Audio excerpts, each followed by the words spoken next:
13 de maio, no último dia 13 de maio, antes de iniciar, eu quero falar para vocês que vocês comemoram o dia da maior farsa que já houve no Brasil. A farsa da abolição da escravatura no Brasil. Esqueça tudo que você aprendeu no livro de história na escola. Quando foi assinado a Lei Áurea pela Princesa Isabel, os livros não falam para você que já 95% dos negros já eram livres, já tinham sua liberdade. Ou seja, era inevitável a abolição da escravatura no Brasil. Era inevitável, como aconteceu nos Estados Unidos, na Inglaterra e em Cuba. O Brasil foi o último a assinar a Lei Áurea. Eu vou explicar para vocês o porquê é uma farsa que muitas pessoas comemoram. Eu, particularmente, não vejo motivo para comemorar, não. Antes da Lei Áurea, houve a Lei Eusébio de Queiroz, que pôs o fim ao tráfico dos escravos. Essa lei já começou colocando fim ao tráfico dos escravos, dos navios negreiros.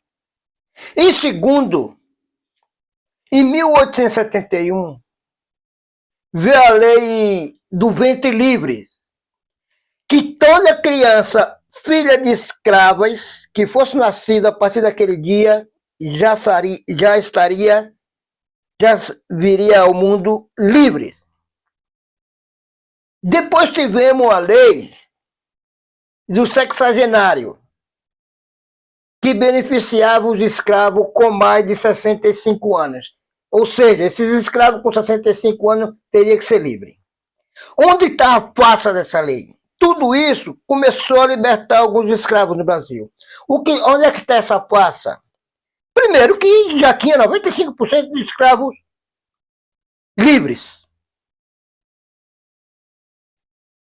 Para completar e afirmar que essa lei, que essa senhora, Princesa Isabel, foi ela que libertou os escravos, eu falo que foi uma farsa, pessoal.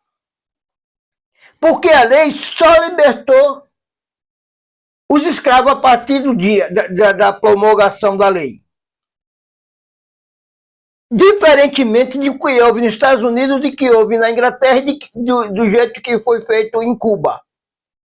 Chegou o dia da promulgação da lei, os donos de escravos jogavam os escravos na rua.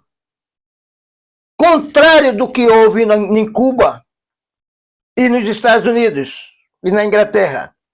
A partir do momento da libertação dos escravos, os ex-donos de escravos tinham por obrigação de dar moradia, de fornecer moradia para os seus ex-escravos. Outros tinham a obrigação de dar alimentação para os outros escravos. E aqui no Brasil, na lei, nenhum dono de escravo foi obrigado a fazer nada, simplesmente jogou os escravos na rua, sem nenhum benefício. Onde é que está a abolição nisso aí? Cadê a correção da história? Tantos anos de escravidão no Brasil, ela baixa essa lei, promulga essa lei e não obriga dentro da lei, não tem nenhum artigo da lei que ela obrigue os donos de escravos a indenizar aqueles negros, aqueles escravos. Dando emprego, dando possibilidade de escola, dando moradia, dando alimentação. Essa lei foi a maior furada da história que até hoje a maioria do povo brasileiro, inclusive os pretos, acreditam nessa lei da Princesa Isabel. Essa abolição da escravatura foi uma tremenda de uma farsa. Em Cuba, quando houve a libertação dos escravos em Cuba, a lei foi bem clara. Lá em Cuba, se você tem um escravo, determinado dia você vai ter que libertá-lo. Ele vai deixar de ser seu escravo. E você vai ter que dar moradia para ele.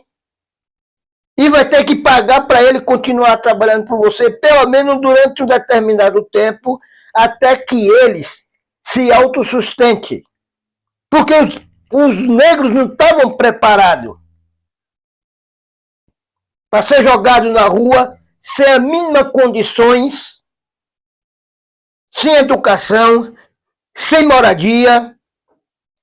A lei da Princesa Isabel, dessa farsante dessa Princesa Isabel, não obrigou os exploradores, os donos dos escravos, a dar moradia para nenhum deles, a dar alimentos para nenhum deles. Simplesmente joga fora e pronto. Foi isso que aconteceu no Brasil. Isso é uma farsa que os livros de história não te mostram, não te falam. Eu aconselho você, leia o livro Castelo de Papel. Tem nada a ver essa lei. A Princesa Isabel assinou a lei da abolição dos escravos. Que assinou nada. Não assinou nada. Quando nós falamos de abolição, é liberdade. O que é liberdade para o ser humano? É ter moradia, é ter educação, é ter alimentação. E isso ela não colocou na lei para os negros.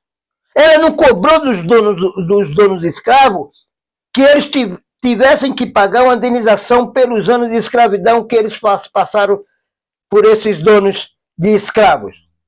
É um absurdo. É muito absurdo isso.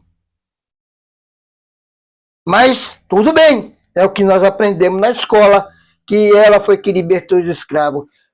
A forma de escravidão só mudou. Só houve uma pequena mudança na liberdade dos pretos, dos negros. Nada mais do que isso. Meu amigo, minha amiga, posso ter ideia? A primeira Constituição do Brasil, olha só, logo após a escravidão, a primeira Constituição do Brasil. Artigo 2º. Analfabeto não pode votar nem se candidatar a cargo eletivo. Por que eles colocaram isso? Porque os negros, quando pegaram sua liberdade, muitos deles não sabiam ler, não sabiam assinar o nome. A discriminação parte daí. Isso vem confirmar o que eu estou falando para você, que isso foi uma furada. Porque em seguida a própria Constituição do Brasil proibiu os negros de votar e ser votado. Porque ele sabia que os negros que estavam em recém-liberdade não tinham leitura.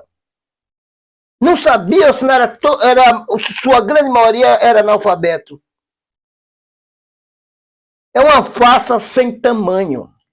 Eu, para explicar mais detalhes para você, eu precisaria de um vídeo aqui de pelo menos 1 hora e meia. Aí eu ia explicar por detalhe, ano, de toda essa farsa dessa Lei Áurea que a Princesa Isabel assinou.